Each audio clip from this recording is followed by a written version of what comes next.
Hi everyone, I am JJ. Welcome to the JJ the Sad channel. In this video, I'll be going over the game Sker Ritual, more specifically the mechanics of the game. If I decide to go any further into the lore, that will be in a separate video. Without further ado, let's begin. Sker Ritual is a round-based survival game, much like the Call of Duty Zombies series. It was made in Unity and can be played solo or up to 4 players, and is a spin-off from a single-player stealth horror called Made of Sker, and the story continues on from the ending of Made of Sker. Within Sker Ritual, you have your basic mechanics with a health and a movement system, the health being at a base of 150, which can only be increased by a perk called the Elixir of Life. You then have the movement, and while you don't have any sort of stamina bar, you can't shoot while running, which evens out and balances the mechanic, as well as a slide that will give you a slight boost when you use it, but can stop dead if you hit any obstacles whilst trying to slide. You can also jump, but not high enough to get over any sort of railings, which may make it sound useless, but you can still jump over things like floor attacks or zombies, but you can only jump over the zombies if you're elevated above them, like on a staircase or on a platform above them. The ultimate ability is something you can use but have to charge it up by damaging the zombies. Meanwhile, the healing and Molotov are cooldown based. The healing lets you drink from a flask to heal up, and the Molotov is thrown kind of like a grenade, doing damage on the impact. Miracles are another mechanic within Sker Ritual. There are tokens given to the player, which lets them pick a miracle, but only get a few random options. These miracles give boost to one of the mechanics I've talked about, or give the player a passive ability. All miracles except tier 3 have 4 rarities available. Each of these rarities scale the stats. The rarer the better the stats. You can also only have one modifier per mechanic, or some for passive slots. Well, you can still level up the modifier, you just can't swap it out for another. For example, you can't, while having a modifier on your ultimate giving you a fire tornado, then be able to equip a modifier giving you an invincibility ultimate, as they are 2 separate modifiers. Now, onto the perks. Perks are bought from perk machines scattered around the map, and while they are scattered, the locations that in which they're scattered aren't random, and are actually set in stone locations, meaning that if you memorize the locations on later runs, you can go to them immediately, knowing which ones to go to and where they are. The perks that you can collect are the Elixir of Life, which increases the player's health, Fast Hands, that will increase the player's reload speed, and then there's others like Get Up and Go, that increases the movement speed when in the spirit mode and will reduce the teammates' revive time, a bit like Quick Revive. More Gun, and as you can probably tell from the less than vague name, just allows you to hold another weapon, but it does also increase the ammo capacity. Then there's Shock and Load, which causes the player to damage nearby enemies after a successful reload, well, for a percentage of the weapon's damage. And then there's Stallion Juice, that only increases the player's movement speed. And finally, Swift Death, which just increases the player's fire rate with all the weapons. Now there is life tokens, and life tokens are used within the game for reviving. And while that sounds great, I also understand how some people hearing that might be like, oh, reviving, great, so if I go down by myself, it doesn't matter then? And to that I say, not really. Thanks to the ghost mode, when the player dies, they kind of astral project from the body, and during solo runs, you can use this to revive yourself with a revive token. So even when it seems like no one has your back, you can have your own, as long as you have the 5,000 points required to buy back the token. If not, then no matter how hard you astral project, you can just die and lose the run. Then there is the weapons. The weapons are obviously the main way you kill zombies within the game, and can be either guns or melee weapons. With these weapons, you can take them to the supercharger machine, which will allow you to then upgrade the weapon, up to tier 5 at the most. With each upgrade comes both aesthetic and mechanical changes though. Weapons themselves will start to change with each tier, starting to look more and more steampunky, while stats just get better and better. Better damage, more ammo capacity, and more quiet ones to slaughter in your rampage. There's also Lucky. Lucky is a dog, and the best is Boy. He will give the player weapons when the player gives him a certain amount of points. The player will then receive a random weapon with a random tier. There's also a chance that he will disappear after you purchase a weapon from him. He will then appear in one of the other empty kennels that surround the map.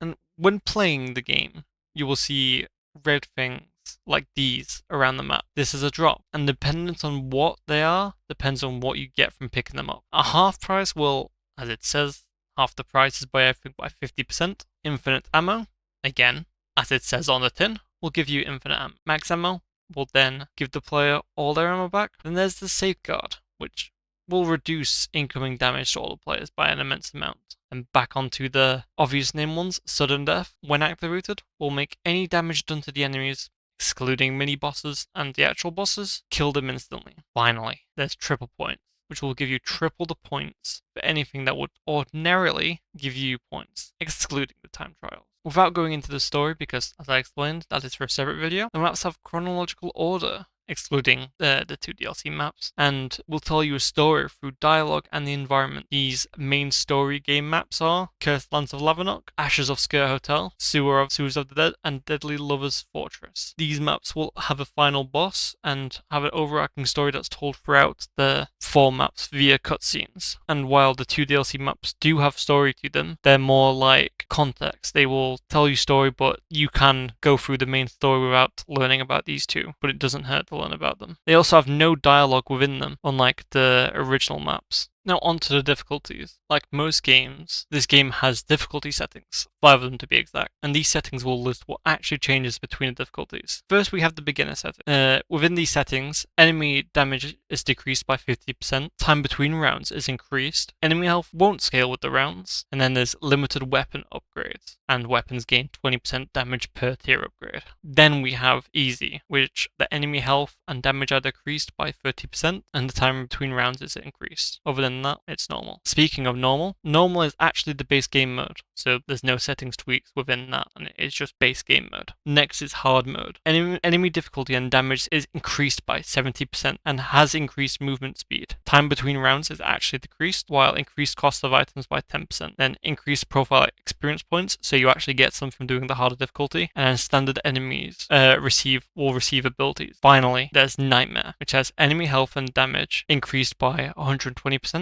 and movement speed, which is also increased. Time between rounds is decreased, then there's an increased cost of items by 20% this time. Standard enemies will again receive special abilities, and bosses in Nightmare will have extra abilities. And then there's live tokens, which can't be purchased in Nightmare, meaning you only have a single revive in a Nightmare playthrough. Trials are an in-game event and show up as a marker on the screen. It requires the player to do something within a certain amount of time, or the player will be punished. The Elite Maker event, for example, activates a machine on the floor with 2 cylinders connected to a coffin. It has weak points shown and hidden. Once all 6 weak points are broken, the machine stops and the player is given a certain number of points. But if the timer runs out before the player can destroy the weak points, an abomination will spawn. Then there's the Frenzy Catalyst, that when activated, a vent will light up. The player needs to then shoot this vent to destroy it within the time. If they fail, it will enrage all the enemies for a duration, in which all the enemies will run at the player. Then finally, there's the Blood Extractor, which activates a vacuum-like machine on the roof and spawns a radius on the floor beneath it. The player then needs to kill quiet ones inside the radius. If the time runs out, the player is penalized. With the enemies, there's a few variants that will spawn. First of all, there's the quiet ones. The quiet ones are the most common enemy in the game, coming at a player with a variety of melee weapons. They have no special abilities, unless on the higher tiers, in which they will sometimes gain the abilities of some of the other enemies on this list. Now there's Banshees. Banshees have 2 different attacks, a basic melee and a ranged projectile screen. Upon taking damage, it will teleport to a different place nearby, and is first shown within the Cursed Lands of Lavanok. Now there's the Mariner.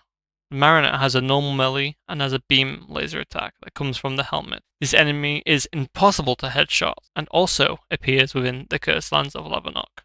Now the Blaze Slinger. The Blaze Slinger has 2 different attacks, as well as a final AoE explosion when it is killed. A basic punch is its melee attack, while its ranged attack is a fireball that can usually be foreshadowed by the Blaze Slinger glowing red before it shoots the fireball, which appears first in Cursed Lands of Lavanok. Now the Phantom, which is the last one to appear first within the Cursed Lands of Lavanok, and is a melee-only enemy, with its special ability being the ability to be invisible unless it's damaged, in which the invisibility will flicker when it is damaged for a few seconds, showing the Phantom in all its glory. Next is the Husk, which the Husk is the first one that appears in the Ashes of the Sker Hotel, instead of Cursed Lands of Lavanok. The Husk is like your average quiet one, but this one has a single-use AoE attack that triggers if it receives any kind of damage to its head. It can also survive without a head, but it's more well known for the AoE attack than surviving without the head. Now onto the Demon Hag. The Demon Hag has two different attacks, one melee attack as well as a second ranged green projectile spit in the direction of the player, as well as its ability to teleport. The Hag first appears in Ashes of the Sker Hotel. Kilowatt is next. And the Kilowatt has two attacks. Wow, surprise, surprise. One of the attacks is a melee, and then a shock attack in which it launches electricity at the player. This one is special because it appears in Ashes of Sker Hotel, and it has its own wave within Ashes of Sker Hotel. There's other enemies on this list that have their own wave, but the Kilowatt was the first to have its own wave. Now onto the Speed Freak. The Speed Freak, first appearing in the Sewers of the Dead, has three different attacks. A basic melee when close to the player, a charged dash attack that can come from either the front or the sides, and the third attack is a ground slam that deals damage in a cone-shaped area. Now, with the Knights of the Sker,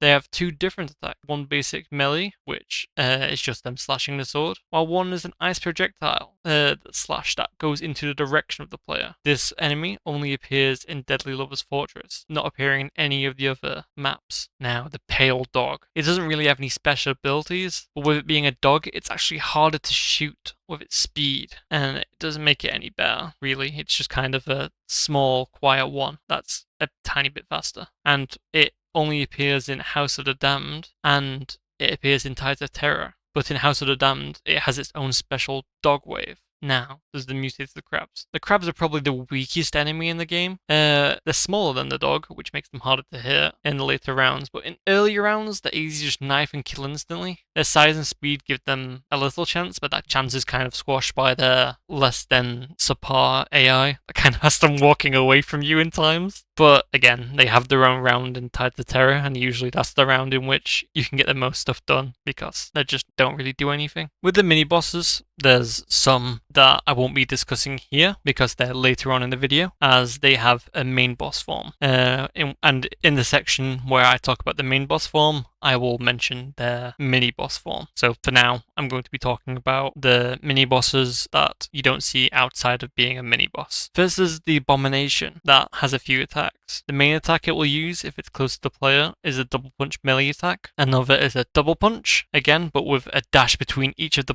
punches. There's also a rush attack where it will try to slap the player. And then finally, strongest attack is an acid puke that will happen when it comes very close to the player. Its passive attack actually corrodes the floor where it stands for a few seconds, which will damage and slow the player if they walk into it first. It first appears in the Cursed Lands of Lavanok and is the creature summoned whenever you mess up the certain time trial it comes from. Then there's the Rat King. They have the same attacks as the Abomination, with just an extra attack where the projectiles are launched from its shoulders in certain directions. These projectiles are similar to the Hag's projectile, and while it appears first in Ashes of the Sker Hotel, that's only if you're doing the secret Easter egg. So first-time players will more than likely only meet it within the Sewers of the Dead, as it's within the main story that the game tells you how to do it. Next is Balor. His main attacks include a close-range basic melee, where he slowly smashes the ground directly in front of him. His next attack is him charging forward and swinging twice before he eventually stops, and he can also smash the ground,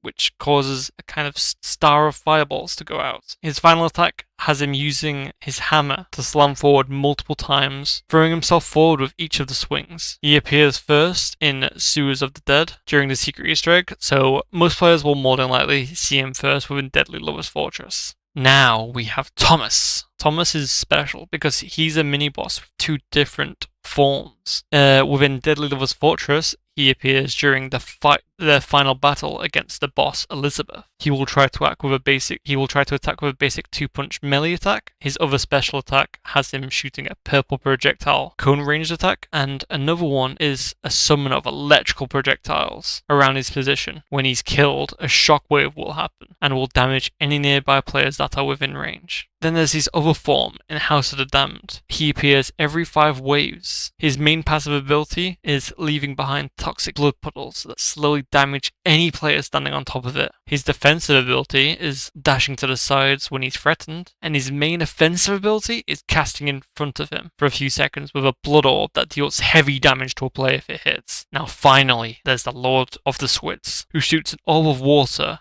at the player. as well as a beam of water. I wasn't sure to put these to the same attack, but they are different, so I've listed them separately. The attacks will deal damage over time if the player is within the water effect on the ground. And you can also grapple the player towards himself, which may sound fine, but when he's standing in the middle of a horde and drags you towards him, I can assure you, it's not very fine. It is in fact terrifying. Finally, this is the bosses. All these bosses share some similarities. They all have boss arenas, and they all have secret boss fights after you beat them the first time. Now, even though they have those similarities, they have so many differences. So let's begin. First is Abraham. He has a mini boss form that has him using 2 different attacks. One melee attack, where he strikes twice, and one AoE cone attack. Now onto his proper boss form. Within Curse of the Lands of Levenok, he has a boss form. While he does his mini boss attacks, he also has some extra attacks. He will lay down mines in random intervals that can be broken, but if you stand on them, will deal a lot of damage. He can also charge the player, and he can grapple the player. While the grappling sounds like it'd be fine, combine that with mines and an onslaught of quiet ones, and it makes it a bit more difficult. He has the ability as well to overheat parts of the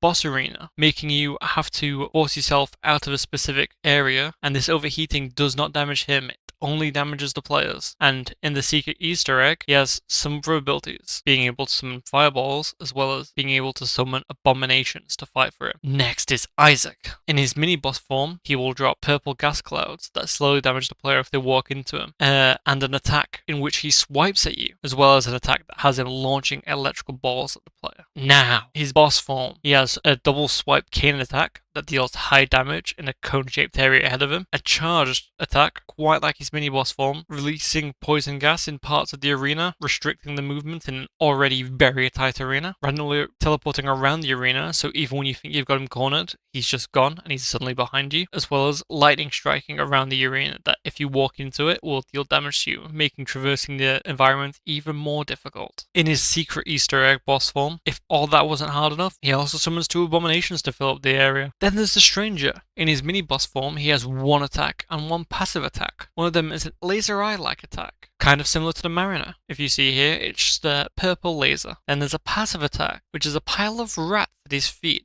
that damage you if you go near them. Then in his boss battle, you are transported to a fleshy dimension in which he is towering over the player instead of at his regular height. During this fight, he doesn't actually do that much, other than using his purple laser sight that summons rats if you stand on it for too long, or raining down purple projectiles around the map. He does, however, summon multiple abominations to chase you. After he takes damage, he also hides in the shadows once you do a certain amount of damage, in which you have to go into the caverns below to destroy a corpse, which will force him to then appear again. During his Easter egg boss battle, however, he will be assisted instead by at least 3 Balors. Next is the final boss of the main story, Elizabeth. She has no mini-boss form and is the final boss in the non-DLC story. It was the final boss and concludes the story, but 2 other maps were added afterwards, so while it is the final boss, it's not the last boss. Her main defense, however, is the multitude of electric flooring that will change randomly and can hurt the player, as well as a seemingly infinite horde of quiet ones she can summon. After she takes enough damage, however, she will summon Thomas, who will chase the player around. Once she's defeated, Thomas and the summoned quiet ones will disappear. During the secret Easter egg part of the boss fight, her first summon will initially be assisted by a clone of Abraham, a clone of Isaac, and Thomas. The player needs to defeat Thomas to remove the shield around her to be able to start damaging her again. And then her second summoning will bring 1 endless spawning abomination, while her third will bring at least 4 endless spawning abominations alongside Balor. Now, with the DLC bosses. This is the first DLC boss, Canwyll Corf, and I don't have a clue if I'm saying his name right because it's not said. When in the final step of the main quest of the House of the Damned, Canwyll Corf spawns as the main boss. He will remain idle until damaged, and as a passive attack, he will leave behind toxic puddles of blood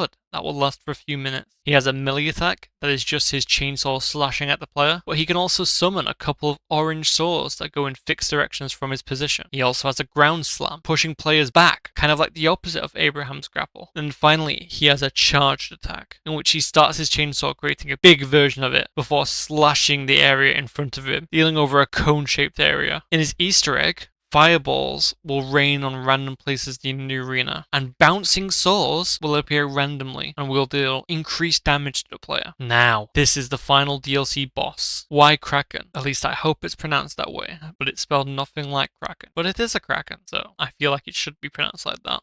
The fight starts when you shoot the Kraken. The fight begins and a Squid Lord is summoned. One of the beast's attacks is tentacles shooting up out of the water. A radius will then appear around those tentacles, and after a few seconds, it will swipe over that entire area. Another attack is guys of purple shooting water coming out the floor. Then, the sand, which is the only thing out of the water, can be covered in purple runes, which will damage the player if they walk on them. Finally, when you deal a certain amount of damage, it will slam down and release a wave of water orbs that deal damage to the player, and will swipe all its tentacles towards the player, throwing projectiles at them. But these two attacks in the secret ending will actually happen from the start, rather than happening when you deal a certain amount of damage. But also, in the secret Easter egg one, there's more mini bosses spawned than other than the Squid Lord. But with that, that was my video on Sker Ritual. Hope you liked it, hope you enjoyed. Please give me a like and subscribe. As well, tell me in the comments what I did good with this, or what I could do better. Anyway, I'm JJ Desad, and I'll see you later. Bye!